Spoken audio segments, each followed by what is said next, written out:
RMM টিভিতে স্বাগতম। রহস্যময় জিনিসের প্রতি আমাদের সবারই কিছু না কিছু আগ্রহ আছে। অনেকেই বলে থাকি পৃথিবীতে রহস্য বলতে কিছুই নেই। মুখে এমনটা বললেও রহস্য নিয়ে যদি কোনো আলোচনা শুরু হয় তাহলে উৎসুক মানুষের আগ্রহের শেষ নাই। পৃথিবী যতদিন থাকবে পৃথিবীতে ততদিন রহস্য থাকবেই। আমাদের চারপাশে এমন কিছু জায়গা রয়েছে যাকে নিয়ে বছরের পর বছর রহস্য থেকেই রয়েছে, আদৌ উদ্ঘাটন করা সম্ভব হয়নি রহস্যের কারণ। ঠিক তেমনি বাংলাদেশেই রয়েছে অনেক রহস্যময় জায়গা। তার মধ্যে সেরা 5টি রহস্যময় জায়গা চলুন আজ জেনে নিই। Guns of Barisal. এটা শুরু হয়েছিল ব্রিটিশ আমল থেকে। ব্রিটিশরা বরিশালে আসার সময় এর নাম ছিল বাকেরগঞ্জ। বাকেরগঞ্জে তৎকালীন ব্রিটিশ সিভিল সার্জন প্রথম গানস অফ বরিশালের ঘটনাটি উল্লেখ করেন। বর্ষা আসার আগে আগে গভীর সাগর থেকে রহস্যময় কামান দাগার আওয়াজ আসত। ব্রিটিশরা মনে করেছিলেন হয়তো কোনো জলদস্যু, কিন্তু জলদস্যু নয়।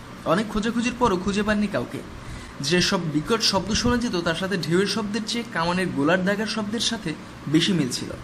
কখনো কখনো একটা শব্দ শোনা যেত, আবার কখনো কখনো 2 বা 3টি শব্দ একসাথে শোনা যেত। দক্ষিণ এবং দক্ষিণ পূর্বাঞ্চল থেকে শব্দগুলো বেশি শোনা যেত। অক্টোবর মাস থেকে ফেব্রুয়ারি পর্যন্ত শব্দগুলো শোনা যেত বেশি, আর সেই শব্দের রহস্য আজও ভেদ করতে পারেনি কেউ।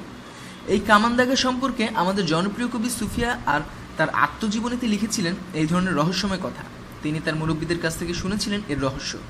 হয়তো সাগরে কোনো গ্যাস ফিল্ড, বা এখনও কোনো মৃত আগ্নেয়গিরি, বা কোনো রহস্য। যাই হোক, ব্যাপারটি এখনও রয়েছে আনটোল্ড স্টোরি হিসেবে। বগা লেক। কেওকার্ড পর্বতের আগেই দেখা মিলবে রূপসী বগা লেকের। বমদের রূপকথা অনুযায়ী অনেক আগে এখানে এক ড্রাগন বাস করত। সেই ড্রাগন ছোট ছোট বাচ্চাদের খেয়ে ফেলত। গ্রামের লোকেরা বিরক্ত হয়ে সেই ড্রাগনকে হত্যা করলে তার মুখ থেকে প্রচণ্ড আগুনের শব্দ বের হয়ে পাহাড় বিস্ফোরিত হয়। উপজেলা পরিষদের সাইনবোর্ডে এই লেকের রহস্যের কথা লেখা আছে। শুনলে অবাক হবেন যে এই লেকের গভীরতা আজ পর্যন্ত কেউ মাপতে বা অনুমান করতে পারেনি। প্রতি বছর রহস্যময়ভাবে এই লেকের পানি কয়েকবার পাল্টে যায়। যদিও কোনো ঝর্ণা নেই, তবুও লেকের পানি কেন রং পাল্টায় তা কেউ বলতে পারে না। তবে এই লেকের রহস্য যাই হোক, আজ পর্যন্ত এই রহস্য ভেদ করা কারো পক্ষে সম্ভব হয়নি। চিকন কালা। এটি বাংলাদেশের এবং মায়ানমারের মধ্যস্থানে অবস্থিত, যেটিকে আমরা বলি নো মেন্স ল্যান্ডিং। সেখানে আপনি যখনই যাবেন হরহামেশা দেখতে পাবেন চিতাবাঘের ছাল এদিক ওদিক ছড়িয়ে ছিটিয়ে রয়েছে। সেটা হোক দুপুর 12টা, তাতে কি। হরহামেশা দেখতে পাবেন দাঁতগুলো শূকর আর ময়ূর। দিনের বেলায় বাঘ এবং ভাল্লুকের শব্দ শুনতে পাবেন। চিকনকালার লোকজনেরা প্রতি বছর নাকি, যদিও বা সেই দিনটিকে নির্দিষ্ট করে বলতে পারেন না, সেই দিন হঠাৎ বনের ভেতর থেকে রহস্যময় শব্দ আসতে থাকে। শব্দটি খানিকটা ধপধপ ধপধপ আওয়াজের মতো। শিকারীরা যখনই সেই শব্দ শোনেন তখন সবাই বন থেকে দৌড়ে পালিয়ে আসতে থাকেন।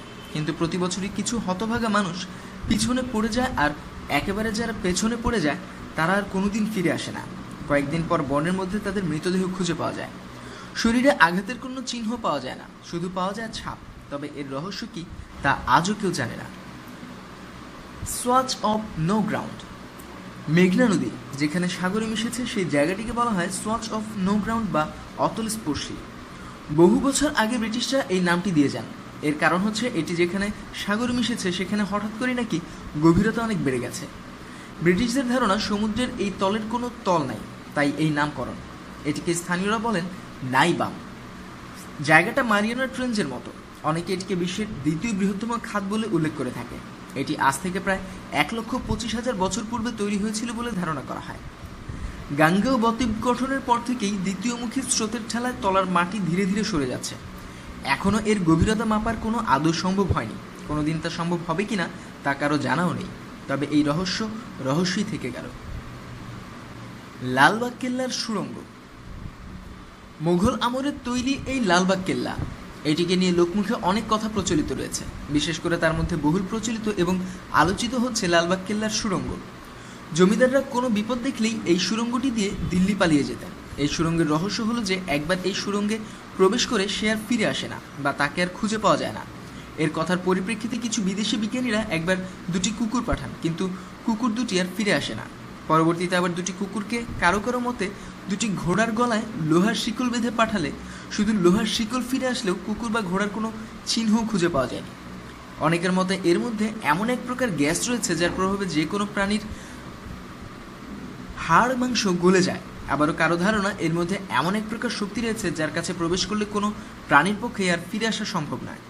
তবে এই সুড়ঙ্গের ভেতর এতই অন্ধকার যে তার মধ্যে কোনো টর্চ বা আলো কোনো কিছুই কাজে আসে না। বর্তমানে সুড়ঙ্গটি সরকারের নির্দেশে বন্ধ রয়েছে। লালবাগ কেল্লার এই রহস্যময় সুড়ঙ্গটি রহস্য আদৌ ভেদ করা সম্ভব হয়নি। জানি না কোনোদিন এর রহস্য ভেদ করা সম্ভব হবে কিনা। রকমারি খোঁজখবরের জন্য সাবস্ক্রাইব করুন এবং আরএমএম টিভির সঙ্গেই থাকুন। ধন্যবাদ।